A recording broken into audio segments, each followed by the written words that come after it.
ከዚህ ከአዋሽ ወደ መቀሌ የሚሄደው ባቡር $2.6 ቢሊዮን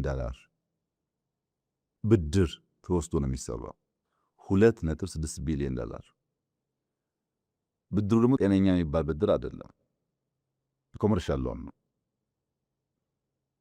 ከዚህ መቀሌ፣ ከዚህ አስመራም፣ ከዚህ ሞያሌም ባቡር ያስፈልጋል። ለኢትዮጵያ በጣም መሰረታዊ ነገር ነው።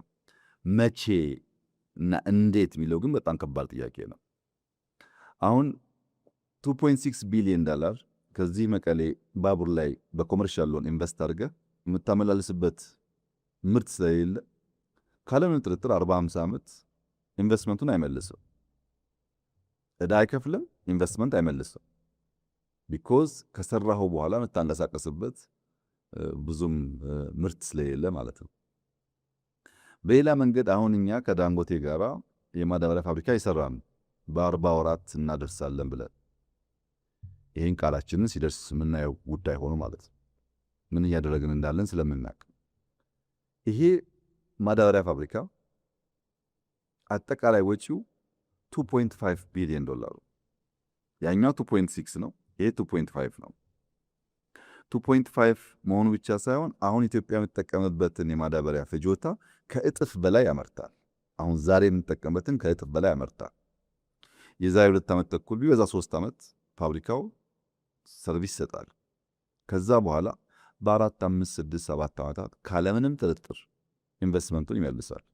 ካለምንም ጥርጥር ያን $2.6 ቢሊዮን ማዳበሪያ ላይ አውለን ቢሆን ኖሮ በ4፣ 5 ዓመታት ገንዘቡን ሲመልስ በዚያ ገንዘብ ባቡሩን ልንሰራው እንችል ነበር። ይሄኛው ግን አፍሰን ብሩን 40፣ 50 ዓመት ስለማይመልስ ኢንፍራስትራክቸሩ ቢኖርም ምንጭንበት እናጓጉዙበት ነገር ምርቱ ስለሌለ እንደ ሀገር ስትወስደው አክሳሪ ኢንቨስትመንት። ሁለተኛ የተጀመሩ ኢንዱስትሪያል ፓርኮችን እንውሰድ። የኢንዱስትሪያል ፓርኮች በብድር $1.6 ቢሊዮን ነው የተወሰደባቸው። $1.6 ቢሊዮን ምን ለማድረግ? ሪል ስቴት ለመስራት፣ ሼድ ለመስራት፣ ቤት ለመስራት። ኢንዱስትሪያል ፓርክ አንድ ሰርተህ በደም ውጤታማ ሲሆን 2፣ 3 ማለት ትችላለህ። አትታይም 10 ሰራለሁ ብለህ 1.6 ቢሊዮን ተበድረህ 10 ቦታ በትነህ ቆርቆሮ ብትጠፈጥፍ ዋጋ የለውም። የኢንዱስትሪ ጽንሰ ሐሳብ አያሟላለህ። ቅድም ምን ብያለሁ? ባይስላሴ ጊዜ የባቡር ሐዲድ ተከትሎ ብያለሁ። የኛው ግን እንደዛ አይደለም ባህሪው። አንዱ ሐዋሳ፣ አንዱ መቀሌ፣ አንዱ ባህር ዳር፣ አንዱ ጅማ ምናምን ማዳረስ ነው የነበረው። ምን ተሰራ?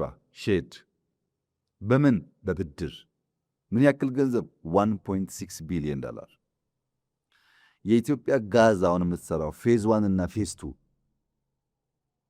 ጋዝ በዚህ በሚያክል ገንዘብ ሊወጣ ይችላል። ፌዝ 1 ፌዝ 2 ኢትዮጵያ በዛ ጊዜ ጋዝ አውጥታ ቢሆን ኖሮ፣ ኢትዮጵያ በዛ ጊዜ ማዳበሪያውን ሰርታ ቢሆን ኖሮ ዛሬ ምን ትሆን ነበር የሚለውን ለአንተ ግምት ተው። ፕሮፐር ኢንቨስትመንት ፕሮፐር ታይም ላይ አድርገን ቢሆን ኖሮ እዳም ቢሆን በብድርም ቢሆን ማለት ነው ዛሬ ጥቅም ነበረው። ስኳር ላንሳለን። ስኳር ለኢትዮጵያ አስፈላጊ ነገር። ኢትዮጵያ ለረጅም ዓመታት ከንጉሱ ጊዜ ጀምራ ከሆላንዶች ጋር የሰራችበት ልምድ ያላት ኤሪያ ነው። ስኳር መስፋት አለበት፣ ምን ጥያቄ የለውም። ግን እነ ፍንጯ፣ ወንጪ፣ መተሃራን የወሰድክ እንደሆነ በኢህአደግ ዘመን ስኳር እናስፋፋ ሳይባል ራሳቸውን የቻሉ ፋብሪካዎች ደሞዝ ከፍለው ትርፍ አመጥተው የሚንቀሳቀሱ ነበሩ። በኋላ ልክ እንደ ኢንዱስትሪያል ፓርኩ እዛም ስኳር ፋብሪካ በየክልሉ እናቋቁም ሲባል አንዳንዶች ፋብሪካዎች ራሳቸውን ችሎ መቆም ስለማይችሉ የፋብሪካ ቁመናቸውን አጡና እንደ አንድ ኩባንያ ኮርፖሬሽን ሆኑ። ፍንጯ ከሚያገኘው ትርፍ፣ ወንጂ ከሚያገኘው ትርፍ ወደ ሌሎች ፋብሪካዎች እንዲሄድ ተደርጎ ማለት ነው። እኛ ስንመጣ ሁሉም ፋብሪካዎች ሞተዋል። ለምሳሌ ወንጂ ሰራተኛ በጣም ቀንሶ፣ ማረስ አቁሞ፣ ምርት ቀንሶ የራሱን ደሞዝ እየከፈለ መቀጠል አልቻለም። ለምንድነው? ድሮ ይችል ነበር፣ ውጤታማ ካውንት ጋር መርጅ ስለተደረገ ማለት ነው። ከመጣን በኋላ ግን ቅድም ካባልኩ ኮንቲኒቲ ለምሳሌ ኦሞ 2 እና 3 ኩራስ ጨርሰናል፣ በለስ ጨርሰናል። ፍንጯን መልሰን በሪፎርም ራሱ እንዲችል መተሃራን ወንጂን አድርገናል። አሁን ትርፋማ ሆነው ማምረት ማረስ ጀምረዋል። ያልደረስንባቸው አሉ። ለምን? በጣም ሰፊ ስለሆነ በመቶ ሺዎች የሚቆጠር ሄክታር መሬት ላይ የሚታረስ ነገር ነው። ቀላል ነገር አይደለም። ኢሪጌሽኑ አለ፣ ግድቡ አለ፣ ፋብሪካው አለ፣ ልምዱ አለ፣ ሰው ኃይሉ አለ፣ ዩኔሚት።